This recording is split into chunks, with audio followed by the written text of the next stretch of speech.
The way we're going to win over the long term is not just militarily. We've got to win over hearts and minds. We've got to give them a stake in creating the kind of world order that I think all of us would like to see. We cannot continue to rely only on our military in order to achieve the national security objectives that we've set. We've got to have a civilian national security force that's just as powerful, just as strong, just as well funded.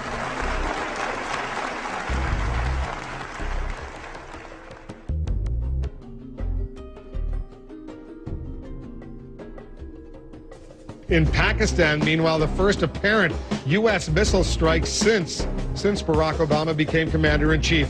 At least 17 people were killed, and the world is getting an early sample of the new administration's war on terror. But he can give a new impetus to American foreign policy, partly because the reception of him is so extraordinary around the world. I think his task will be to develop an overall strategy for America in this period when really a new world order can be created. It's a great opportunity. It isn't such a crisis.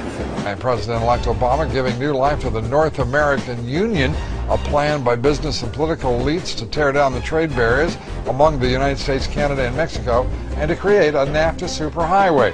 All of which to be done without the approval of Congress or the American people. I mean, the old boss is starting to look a lot like the new boss. He's President Bush's ninth cousin once removed. Cheney's cousin Barack Obama is also Bush's 11th cousin. One of the things I discovered is that Dick and Barack Obama are 8th cousins. What? Is that an amazing thing? Even Obama's administration wants to increase spending overseas and increase military spending. As long as you want to run the world empire at $1 trillion a year, believe me, you cannot solve this problem. We are determined to take a serious recession and turn it into a depression if we don't change our ways.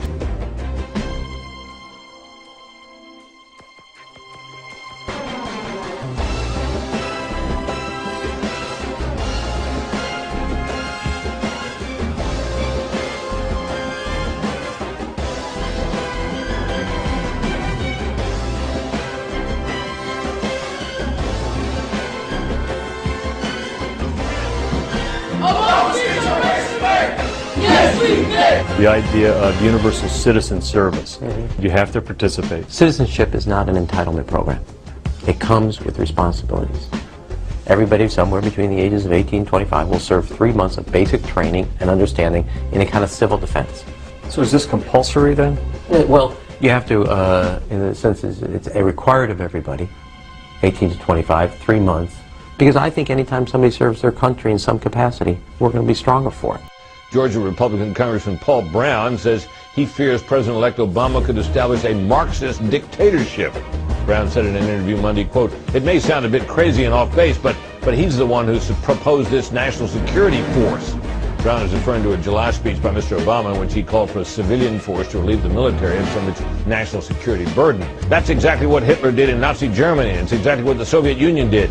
He's showing me signs of being Marxist. You have to remember that Adolf Hitler was elected in a democratic Germany, end quote, Paul Brown.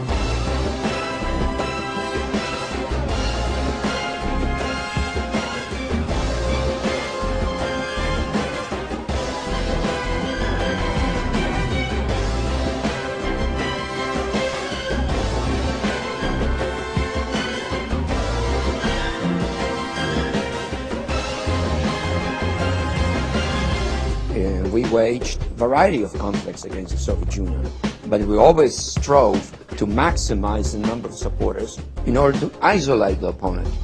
I am very much for the use of power. I think Obama is clearly more effective and has the upper hand. If we have actionable intelligence about high-value terrorist targets and President Musharraf will not act, we will. The verbal reaction was swift.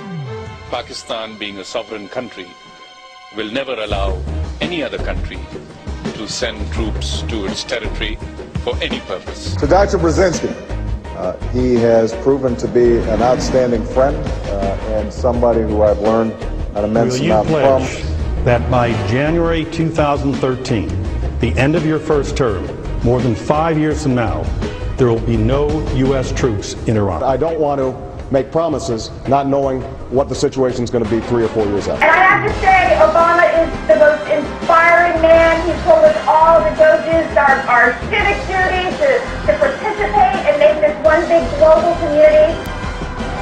This man was born for this, and he was born to lead us, and I just feel so inspired. Someone to actually make a difference in my generation.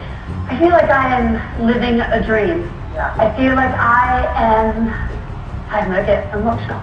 I feel like I'm experiencing a level of inspiration. Not only does he hear us, he feels us. And that when I hear Barack Obama, they said he talks to my soul.